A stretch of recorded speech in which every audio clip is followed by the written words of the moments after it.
अगर आपको जिंदगी में कोई तकलीफ भी आ गई है ना, तो दुखी मत होइए। अगर आपको लगता है कि आपको घर में ज्यादा काम करना पड़ता है, तो मन में हताश मत होइए। आप तो चंदन की तरह है। जो चंदन घिसता है वो मंदिर में भगवान को चढ़ाने के काम आता है, और जो चंदन घिसने से कतराता है वो किसी अमीर आदमी के शव को जलाने में काम आता है। बस याद रखना, ये दुनिया बड़ी गजब की है। इस दुनिया में जो अमृत पीते हैं, इस दुनिया में जो अमृत पीते हैं वो क्या कहलाते हैं? जोर से बोलो तो, जोर से बोलो। जो इस दुनिया में अमृत पीते हैं क्या कहलाते हैं? देव कहलाते हैं। क्या कहलाते हैं? सब बोल लो। पर याद रखना, इस दुनिया में जो अमृत पीना जानते हैं वो देव कहलाते हैं, पर जो जहर पीना जानते हैं वो दुनिया में महादेव कहलाते हैं।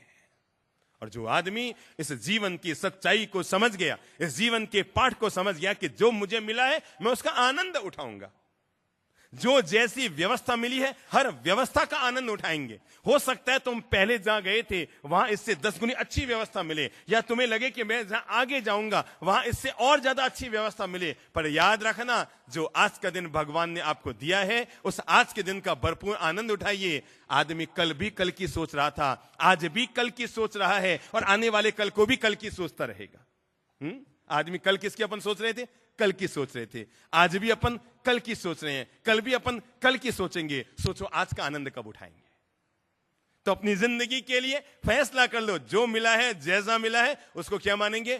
प्रसाद मानेंगे। जिंदगी में कभी भी विषाद नहीं मानेंगे। और जो आदमी भगवान की हर व्यवस्था को प्रसाद मान लेता है, आनंद में ले लेता है, प्रेम से ले लेता है, मिठास से ले लेता है, भरपूर प्रेम में जी लेता है, आदमी मस्त हो जाता है। जिंदगी का तीसरा मंत्र आपको दे रहा हूं, और वो है जीवन में हमेशा प्रसन्न रहने की आदत डाल लो, हमेशा मुस्कुराने की आदत डाल लो, हमेशा आनंदित रहने की आदत डाल लो। अपनी जिंदगी को बहुत सहज, मिठास और माधुर्य से भर लो। एक आदत डाल लो, जो भी काम करेंगे, जहां भी रहेंगे, जो भी परिस्थिति आएगी, जैसा भी वातावरण बनेगा, जो कुछ हो जाए, सबको प्रेम से स्वीकार करेंगे, और हर चीज को मुस्कान से लेंगे। किससे लेंगे? मुस्कान से लेंगे। आप लोगों को मुस्कुराना आता है? एक बार मुस्कुराओ तो। चलो अपन 30 सेकंड तक सब लोग मुस्कुराते हैं। पहले 30 सेकंड मुस्कुराना हो। अपन लोगों को बड़ी कब्जी है, वो वाली नहीं, ये वाली, कि मुस्कुरा नहीं पाते हैं। जब तक तो कोई बड़ा चुटकला न आ जाए तब तक आदमी को हंसी भी।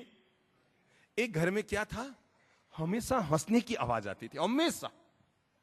लोगों के घर से कभी चीखने की, चिल्लाने की, रोने की, हाका हुक्का की कुछ भी आवाज आती, पर उनका घर तो बड़ा गजब। जब देखो तब उस घर से हंसने की हंसने की हंसने की हंसने की हंसने की हंसने की आवाज आती।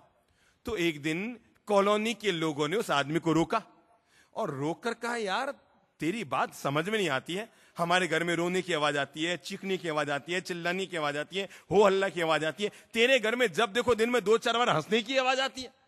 उसने कहा, भाई साहब दरअसल क्या है, मेरी बीबी बड़ी गुस्सैल है। क्या है? मेरी बीबी बड़ी गुस्सैल है। जिनकी पत्नियां गुस्सैल होती है ना, वो लोग बड़े तकदीर वाले होते हैं। आप में कौन कौन है जिनकी पत्नी को गुस्सा आता है? हाथ खड़ा करो तो। है? जिनकी पत्नी को गुस्सा आता है, देखो तो सही यार, बड़ा साफ देख सकते हैं। एक आदमी ने हाथ खड़ा किया, जरूर उसकी बीबी यहां नहीं आई है ना, तो उसकी हिम्मत होगी हाथ खड़ा करने की। करो तो। जिनको लगता है उनकी पत्नी को गुस्सा आता है, हाँ, मंच पर कौन कौन लोग हैं जिनको लगता है उनकी पत्नी को गुस्सा आता है? बीबी सामने बैठी है तो मेरी गलती थोड़ी है। मैंने डरपोक लोग तो देखे, पर इतने डरपोक लोग नहीं देखे कि इतना सब हाथ खड़ा नहीं कर रहे हैं, यूं बांध के बैठे हैं कि भूल से हाथ ऊपर ना हो जाए।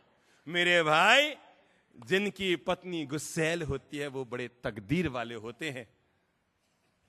उनको संत बनने की जरूरत नहीं होती है। उस पत्नी के साथ रहना, इससे बड़ा कोई संत जीवन होता है क्या? गुस्सैल बीबी के साथ पूरी जिंदगी काटना, इससे बड़ा दुनिया का कोई संत जीवन होता है क्या? तो उसने कहा, साहब मेरी पत्नी बड़ी गुस्सैल है। तो कॉलोनी वाले ने कहा, गुस्सैल है तो हंसने की काहे का मौका? अरे उसने कहा, यार क्या बताऊं, मेरी बीबी बड़ी गजब की है।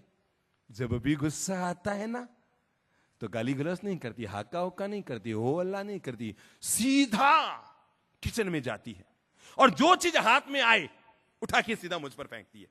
चकला आया तो चकला, बेलन आए तो बेलन, संडासी आए तो संडासी, कुर्सी आए तो कुर्सी, जो हाथ में आए उठाकर सीधा मुझ पर फेंकती है गुस्से में। तो लोगों ने कहा इसमें हंसने की क्या बात है? अरे उसने कहा यही तो हंसी की बात है, जब निशाना लग जाए तो वो हंसती है, और जब निशाना चूक जाता है तो मैं हंसता हूं। हम हंसते ही रहते हैं। तो आज से नियम बना लो, क्या मुस्कुराने का। और जो आदमी मुस्कुराना जानता है, समझ लो वो जीवन के